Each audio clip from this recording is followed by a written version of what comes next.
Quentin, Ouais. ouais, Oh. j'en reviens au rêve. Comment t'expliquer? L'année dernière, j'ai perdu mon beau-père. Et il y a une question que je me pose. C'est que, est-ce que les esprits peuvent se manifester par les rêves pour faire passer des messages? Oui. Oui, tout à Oui. fait. Moi, ça Oui. m'est arrivé. Ouais, Oui. parce qu'en fait, ouais, comment t'expliquer? C'est assez compliqué. En fait, Non, bon, ça reste, c'est compliqué à expliquer, ça reste dans le rêve prémonitoire. Dans un rêve prémonitoire, tu peux voir pas mal de choses. Hein. Bien Tout sûr. simplement, c'est surtout que tu es plus, comment dire ça, plus réceptif en dormant. Exactement, vu que tu n'as pas toutes Tout à les fait énergies réceptif, et quoi. puis que tu n'es pas casé dans cette société actuelle. Voilà. Le sommeil, c'est un coma semi-éthylique. Donc, il y a une partie du cerveau endormie. et l'autre qui Laissez-la éveille. expliquer déjà son rêve. Ouais, vas-y, explique-toi. Ouais, donc, bon, quand il est parti, disons qu'il était il était très mal, donc ça c'est une chose. Et disons que j'ai jamais eu l'occasion de lui dire que je l'aimais, en fait. Ok. Et donc, on l'a suivi à l'hôpital jusqu'au bout. Et suite à ça, en fait, à la maison, à chaque fois, tous les soirs, les premières semaines, je dirais même presque que c'était un enfer pour moi, parce que si tu veux, j'ai fait 2, 3 rêves dans lesquels il s'est manifesté. Et il m'a donné un numéro de téléphone, il m'a donné des noms de ses anciens amis, qu'à l'époque, j'étais même pas née, adresse de maison dans laquelle il a déjà vécu. Et quand je les ai donnés à mon conjoint, il est tombé un peu de haut, quoi, parce qu'en fait, ça existait vraiment tout ça. Et moi, je ne le savais pas. Donc, après, je lui ai même décrit le personnage d'un de ses amis qui m'avait décrit dans le rêve. Et qui, apparemment, après, mon conjoint m'a certifié qu'il existait vraiment. Il était comme je l'ai vu dans le rêve. Le prénom, le nom. Dans un autre, effectivement, je te dis, un numéro de téléphone d'une ancienne adresse à lui, carrément, qui n'était même plus existante, si je peux dire. Et qui, c'était assez... Est-ce qu'il t'a laissé un message dans ce rêve, vocalement? Un message à Il ta m'en a- place, à quelqu'un? Et il m'en a laissé tellement que je savais plus me donner de la tête et j'arrivais même plus manger pendant une semaine tellement que je savais pas où mettre les pieds en fait. Et il m'a même parlé dans un rêve de sa propre maman qui était déjà décédée depuis des années et il me l'a décrite.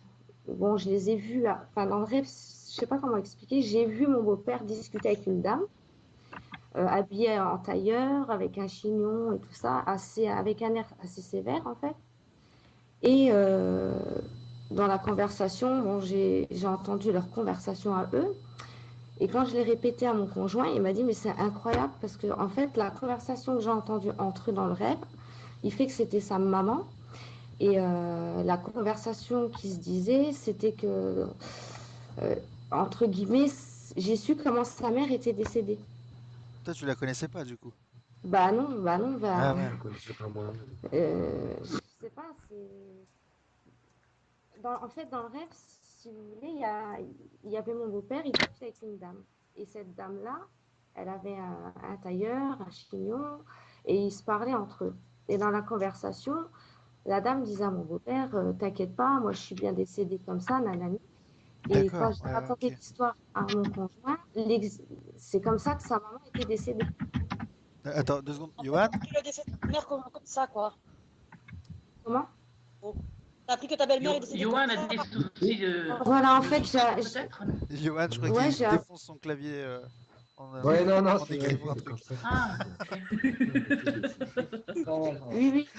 Parce que Il est sur un PC portable, je pense, non? C'est ça. Ouais, c'est ça, c'est le micro de la cam en fait qui enregistre le volume du Ah la clavier. vache.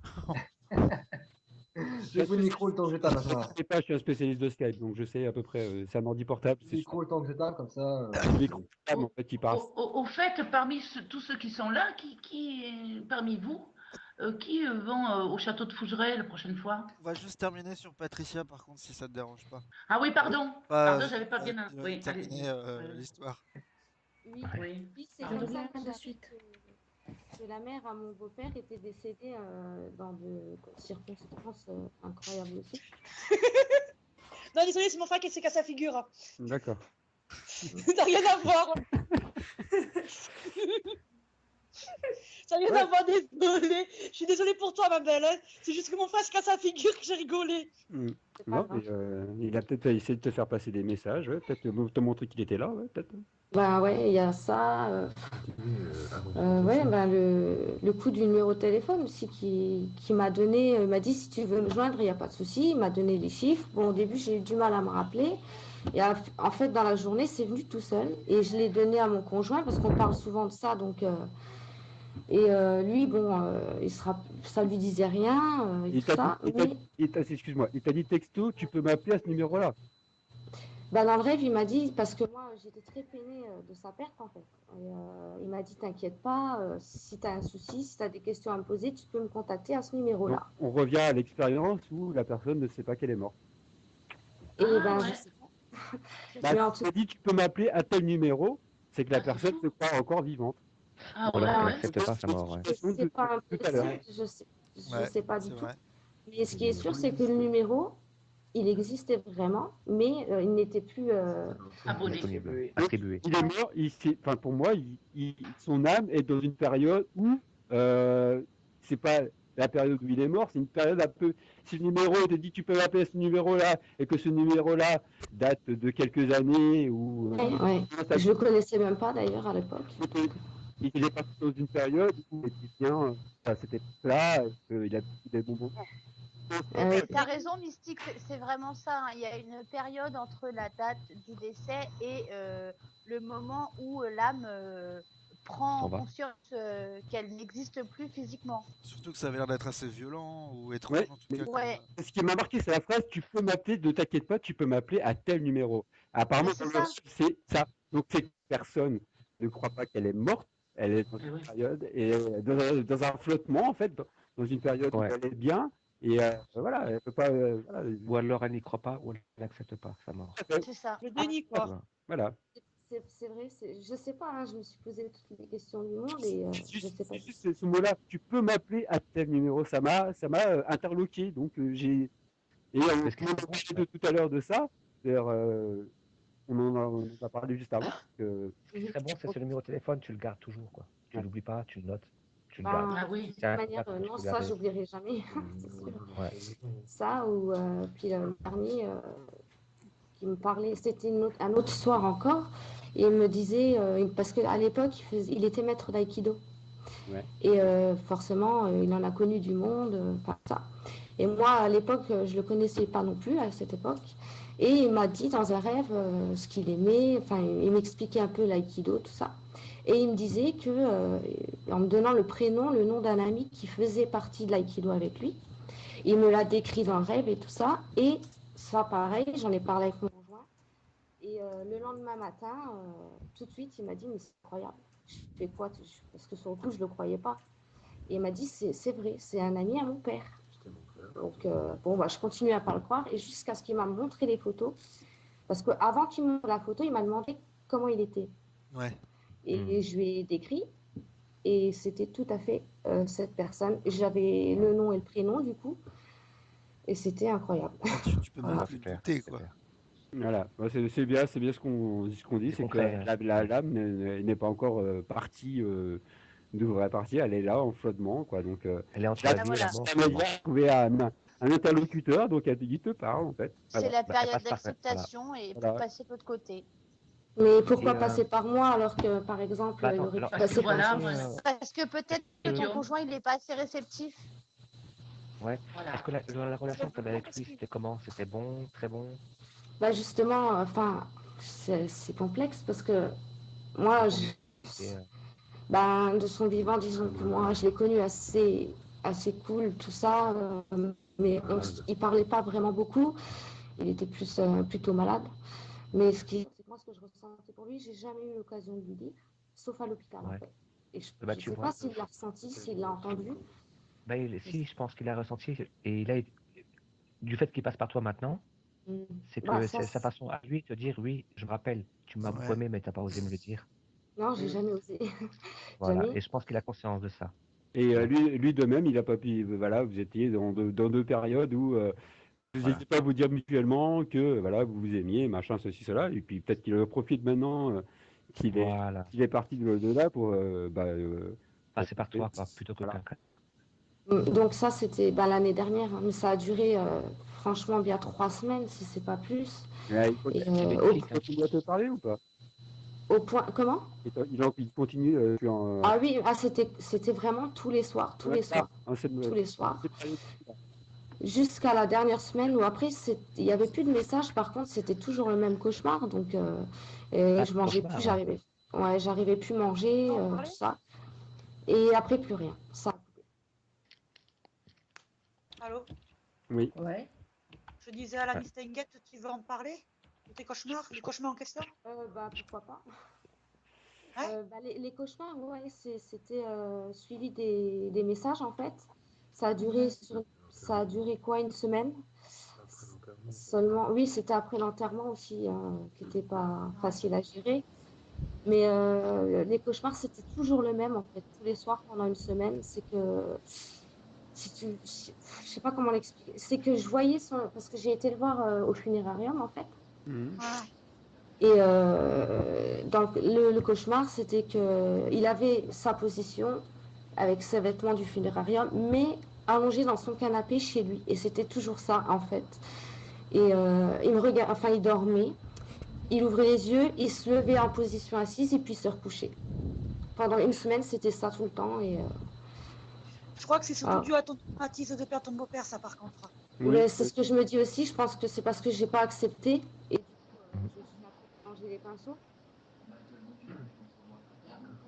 Allô? Oui. Ouais. Comme on a perdu la Miss Tenguette, c'est pour ça, quoi. Ouais, je crois qu'on a perdu, ouais. Non, mais elle est là, mais c'est le micro qui doit partir. Ah, d'accord, parce qu'il y a des moments où je t'entends bien, il ne prennent plus rien. Oui, je disais, je pense que vous m'entendez. Oui. Oui, je pense que c'est dû à la perte et que j'ai pas accepté tout de suite ça. Et puis j'ai un peu mélangé le vrai du faux, quoi. Qu'il n'est pas là, il est là, et puis... Ouais, ces deux images, sa maison. Ouais, voilà, c'est ça. Et sa position funérarium, oui. Ouais, donc... C'est la confusion. Il prend du positif, il prend du négatif. La dernière chose que tu as vue, c'est sa position crématoire. Oui, c'est ça. Et comme il te parlait, tu voyais chez lui, dans son canapé. Voilà, c'est ça. Le cerveau a fait une relation qu'il a une connexion qu'il n'aurait pas dû faire, peut-être. Je sais pas. Je sais pas. Et si jamais son cerveau n'avait pas fait justement ça pour lui faire accepter justement le décès de son beau-père? Mais pourquoi c'était un cauchemar? Pourquoi c'était un cauchemar? C'est plus un rêve, non? Oui, c'est plus un rêve. Moi, je l'ai pris comme un cauchemar parce que franchement, pendant une semaine, c'était Tu te réveillais en frayeur, en fait, non? T'étais en sueur quand tu te réveillais Non, pas spécialement, mais c'est les images qui m'ont heurté, quoi. Je pense que c'est la connexion au niveau de l'esprit qui a mélangé, quoi. Il y avait trop d'informations d'un coup. Ça doit être ça, ouais. Le rêve et tout ça. Donc, parce que les rêves, tu les as eus après, tout de suite après la mort. C'était pas dans oui, c'était radicalement après. Enfin, si je peux parler, moi je pense que c'est plutôt son subconscient, plus vu que ça l'a choqué, ses émotions qu'on a interféré, et c'est ça qu'elle le répétait. Donc tout à l'heure je t'ai dit, tu te réveilles en frayeur, tu me dis oui, donc c'est pour ça que tu les prenais comme cauchemar. Oui. Oui. Ça doit être ça, oui. Ouais, si j'y parlais après la mort et qu'elle l'a vu après au crématorium, il y avait du positif. Le crématorium, c'est négatif, je suis désolé. Hein, c'est toujours de voir un être cher dans un cercueil ou n'importe quoi. C'est pas même top, quoi. Donc je pense que c'est une relation entre les deux. Il y avait du positif et du négatif. En fait, l'esprit s'est emmêlé dans le truc. Et puis, je pense qu'il n'y a rien de méchant là-dedans. Je pense que c'est juste une confusion dans des sentiments qu'il y avait. Après, le fait qu'elle le voit aussi sur le canapé, voilà, ça montre bien aussi le fait qu'elle n'ait pas accepté et que pour elle, il était encore vivant et donc il est dans un lieu qu'elle connaît. Ouais. Déjà, oui, ça c'est vrai. En fait, le canapé, il était chez lui, donc c'est des années. Surtout que. C'est des bons souvenirs. Et comme avant qu'il rentre à l'hôpital 2 mois avant, il était toujours allongé sur son canapé. Ouais, voilà, c'est ça. C'est ça. C'est parce que tu voulais pas le laisser partir et puis voilà, c'est. Oui, sûrement. Bah, déjà, en plus, je me suis reproché de jamais avoir fait ce que je l'aimais. J'ai dû me poser plein de questions. J'ai dû tout mélanger, puis voilà. Donc... Et si c'était un message de sa part?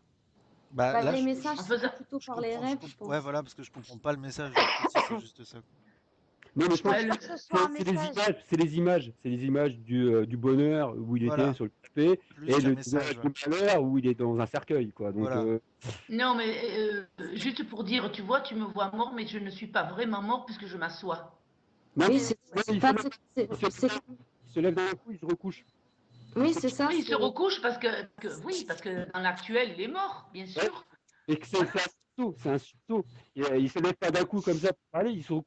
C'est comme s'il avait été réveillé comme vous dans un rêve où vous êtes orfèvre, vous vous relevez, vous recouchez. C'est à peu près la même chose pour lui. C'est peut-être pour lui aussi, c'est peut-être un rêve. Je crois, il se voit mort ou un truc comme ça, il se surprend, j'en sais rien. Mais parce que après, dans les rêves, tu as aussi beaucoup de choses qui ressortent que forcément tu aurais envie qu'il se passe ou qu'il se passe pas.